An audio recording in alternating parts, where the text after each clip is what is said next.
Are you tired of your Google Calendar events being visible to everyone? Learn how to change privacy settings in under 2 minutes. In this tutorial, I'll show you exactly where to find the privacy settings and how to adjust them for any event. Let's dive in. First, click on the event you want to edit to open its details. Then, click the Edit Event button. It's the pencil icon to start making changes.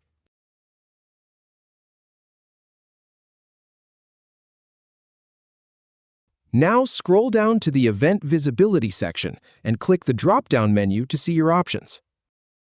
From there, choose your preferred privacy setting for the event. Finally, click Save to apply your changes. And that's it. You're all set. If you have any feedback or if any info is inaccurate, please leave a comment below.